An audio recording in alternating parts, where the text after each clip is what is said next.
Hey everyone, Chris Collins here from eTools Support. Today we'll be taking a look at the liquid level data in SCSeTools. More specifically, how to retrieve previously uploaded data, whether it's actually through the liquid level spreadsheet that we were previously using or the MobileTools application, which we're currently actually using in the application. We're not really going to go into how to enter that data into the system. There's a separate video for that that's covering for MobileTools, and then we're also not really going to take that deep of a dive into the analysis itself, just how to actually retrieve that information so that you'll be able to do the analysis on your end. With that, we'll go ahead and jump on over here to eTools.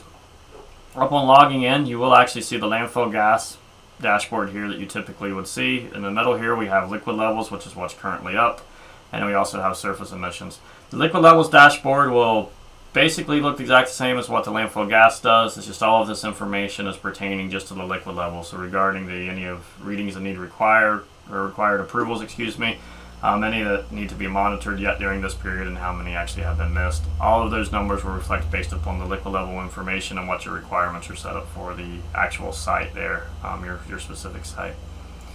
We're going to take a look at how to pull that information out of there. So this will actually pertain to the filter maps, the range maps, as well as the points monitored. Filter maps works exactly the same as it does for landfill gas, so I'm really not going to jump into that too awful much. Same goes for the points monitored. If you have any questions with that, the functionality is the same throughout, whether it's dealing with landfill gas or the liquid levels there, to be able to filter that down or be able to see what actually has been or has not been read. The range maps is a little bit different just because you have some different presets on there. We're going to go ahead and select the range maps here to take a look at that. As we're used to seeing on the left, we have the configuration for our start and our end date. We have our device types as well as our individual IDs here.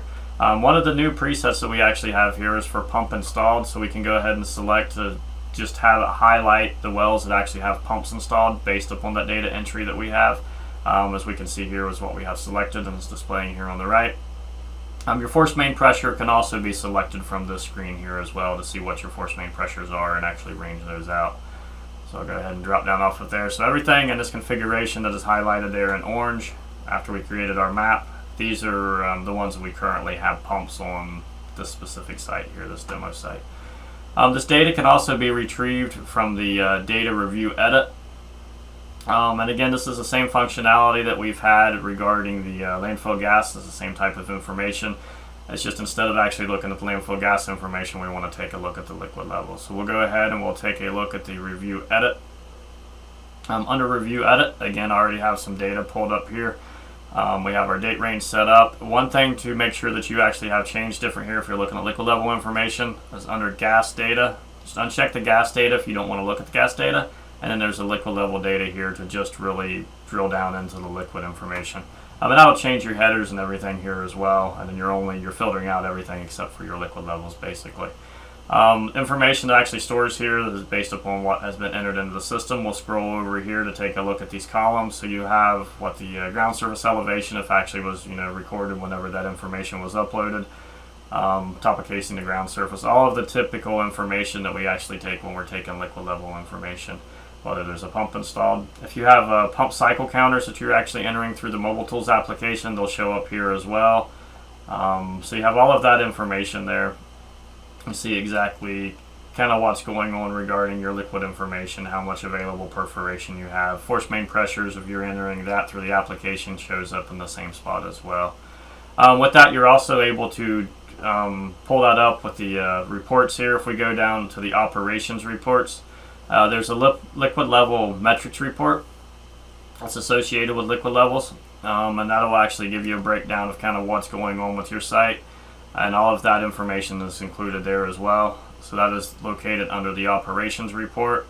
And then if we scroll down through here to the liquid levels, we actually have available perforation, liquid level metrics, as well as the point specific monitoring relating to liquid levels.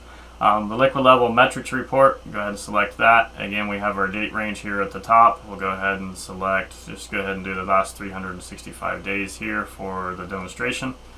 Go ahead and select that and create the report. Again, as with all the other reports, if we create the report, keep in mind that this is just a preview at the bottom. If you are on a large site that has a lot of wells, a lot of information regarding the liquid levels, you will have to actually export that into your computer. But as you can see here, it'll actually have that information. Is the pump installed, yes or no?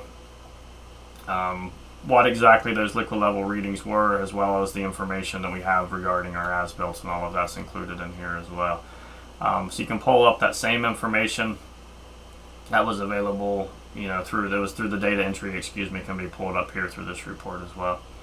The graphs, you'll actually be able to chart those out as well, so we'll take a look at the parameters charts. Here's an example. We have the liquid depth as well as top of casing to liquid and the force main pressure. All of that information is actually included here on the graphs, where you can actually go through and graph those out. So again, that's basically how to get the information out of eTools that has been entered into the system, whether it's through that liquid level spreadsheet that we were using previously or the MobileTools application, which we're using currently. As always, if you have any questions or if there is anything that you need to discuss, please feel free to contact us at support@SCSeTools.com. And our phone number is 866-612-6820, 8 o'clock Eastern to 5 o'clock Pacific. As always, it's been a pleasure. If there's anything else that you need, feel free to contact us. Thanks, guys.